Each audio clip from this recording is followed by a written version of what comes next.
وسيق الذين اتقوا ربهم إلى الجنة زمرا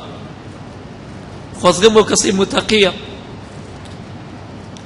خۆزگای خزمەتکاری کەسێ بووینایە متەقی بووایە بۆ ئەوەی تەقوای لێوە فێر بووینایە حتى إذا جاءوها وفتحت أبوابها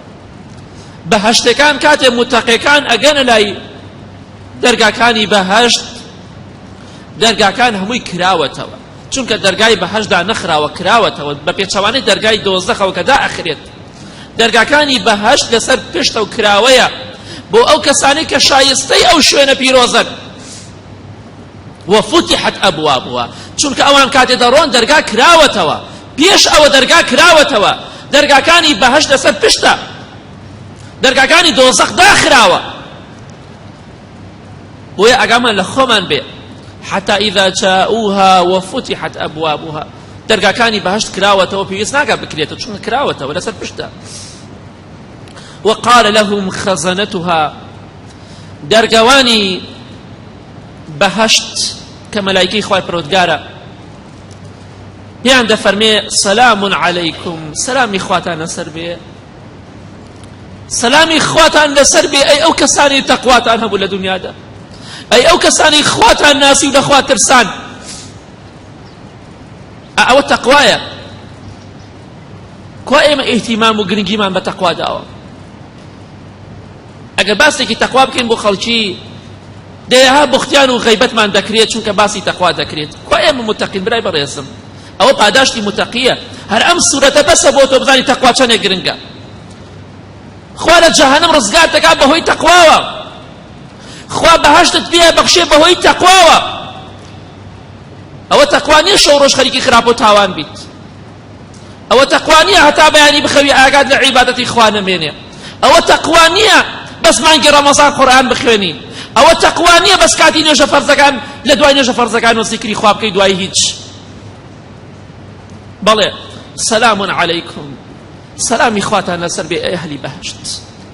چەندێک خۆشە ئینسان بڕاتە بەهەشتەوە پێشوازی لێ بکرێ دەرگاکانی بەهەشت بکرێتەوە بڕۆ ناو ئەو بەهەشتەوە کە بە چاو نەبینراوە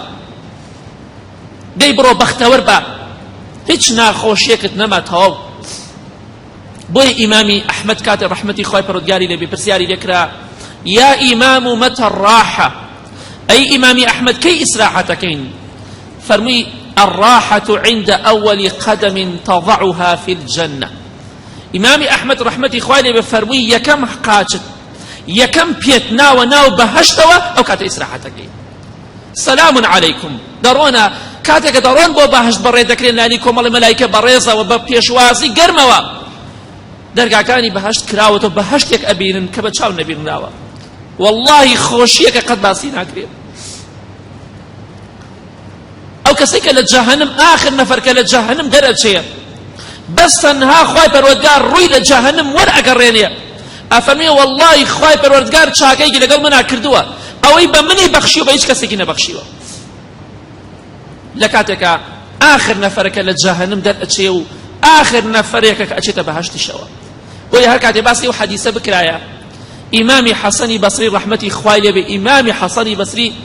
دەی فەرمووی خۆزگایە من ئەو پیاوە بوومایە خۆزگایە من ئاخر نەفەری لە جەهەنەم دەرچوو بە کێشەم نەبوو ئینسان کە لە خۆی بایی بوو ئەڵێ من بەهەشتیم ئیمامی حەسەنی بەسری ئەفەرمێ خۆزگایە ئەو کەسەی ئاخر نەفەر کە لە جەهەنەم دەرەچێ هەر من بوومایە بەس لێ ئومێدێکە بچمە بەهەشتەوە ئەوە تەقوایە ئەوە لە خۆبایی بوون نییە ئەوە تەقوایە کەسێکی لە خۆی بایی بێ دەڵێ من بەهەشتیم سلام عليكم طيبتم فادخلوها خالدين ابو كسانه دو تري برونه بهشت سلامي خواتان لسر بيت سلامي خوای پروردگارتان لسر بيت دڵەکانتان پاک بێتەوە دڵەکانتان پاک و خاوێنە بەڕاستی چونکە لە دنیادا خوای پەروەردگارتان ناسیوە و خوای گەورەتان خۆشویست و لێی ترساوە دڵەکانتان پاک و خاوێنە پاک و خاوێنی بۆ ئێوە سەربەرزی و سەرفرازی بۆ ئێوە فادخلوها خالدين دبرو ناو بهشت ومزگینی بێلێتان هەتا ناو بەهشتا دەمێننەوە نەمردن هەیە نەپیری هەیە نەخەم و خەفەت هەیە یەکێتر لە خۆشیەکانی بەهشت ئەوەیە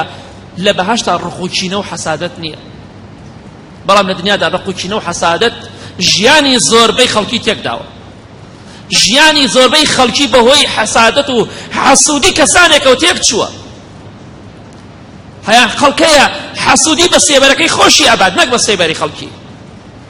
دەردێکی کوشندەیە حەسادەت، خوابمان پارێزەی لە حەسوودی. یەکێ لە خۆشیەکانی بەهەشتەوەی خوا گەورە دەفەرمێ وەنەزەعنا ما فی صدورهم من غل،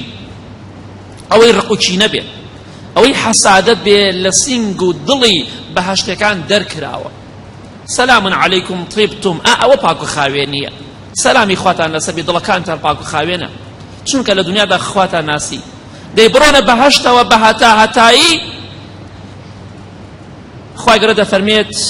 وقالوا الحمد لله الذي صدقنا وعده. ئەهلی بەهەشت متەقیەکان، ئەو کەسانی کە متەقی بن لە دنیادا دەڵێن الحمد لله. دەڕۆنە بەهەشتەوە، فڵان کەس ئەمە کۆشک و تەرارەکەی تۆیە، فڵان کەس ئەمە خێزانەکانی تۆیە، ئەمە ماڵەکەی تۆیە، بەڵام ماڵێک مەگەر خوددا خۆی بزانێت چۆنە کەس نەیبینی بچە. بەڵێ